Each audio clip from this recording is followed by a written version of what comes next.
It's Nick Proctor's last year to wrestle the Dvorak. And for the first time, the Wildcat Senior made it to the championship match at 160 pounds.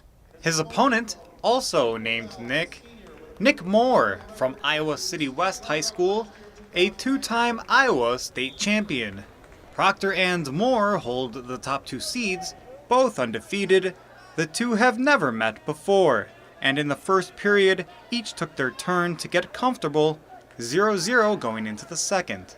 In the second, Proctor grabs a leg, but Moore is able to hook him to the mat, going up 2-1.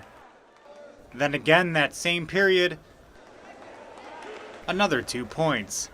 Moore is only leading 4-2 going into the third, but then Moore, showing his flexibility, having to essentially do the splits for his final takedown. However, Proctor would not leave without having an impressive move, a nice final escape. Nick Moore, 3 Dvorak championships in a row, he wins 7-3. He was first seed, I'm second seed. And, I guess we found out that that's where it's supposed to be. You know, two physical kids going at it, trying to wear each other down, and that's what happens, is you just get, some hand fighting. In a match like that, you just gotta improvise, I guess. Just try to wear and tear. Matt Cavaleris, the number 2 seed at 119, was the other Wildcat to make it to the finals, and it was against a familiar face, sophomore Ed Klamara of Providence. Klamara with 2 takedowns in the first, 1 in the second. Klamara would go on to win 7-2, taking home his second Dvorak title. I kind of knew what was going to happen.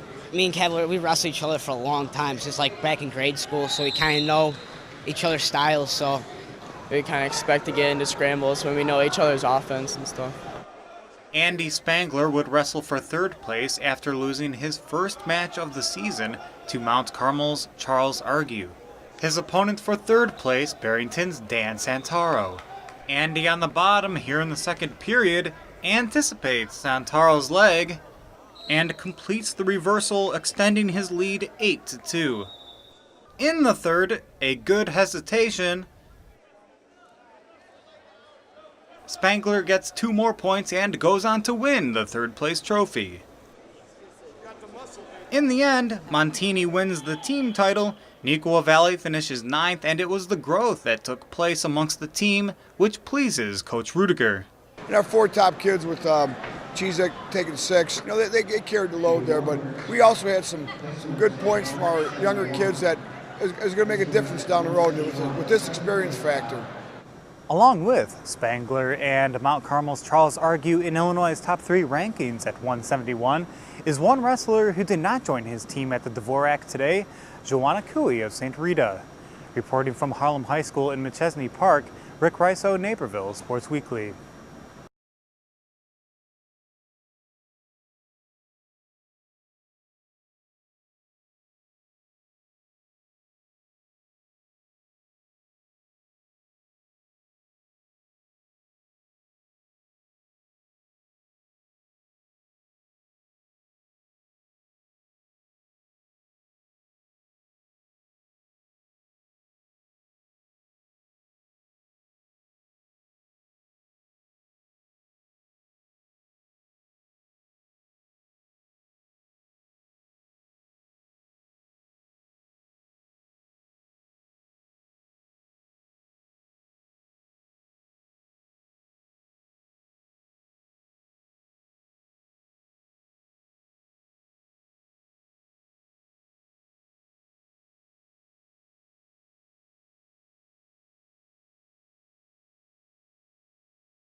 Andy Spangler would wrestle for third place after losing his first match of the season to Mount Carmel's Charles Argue. Andy Spangler would wrestle for third place after losing his first match of the season to Mount Carmel's Charles Argue.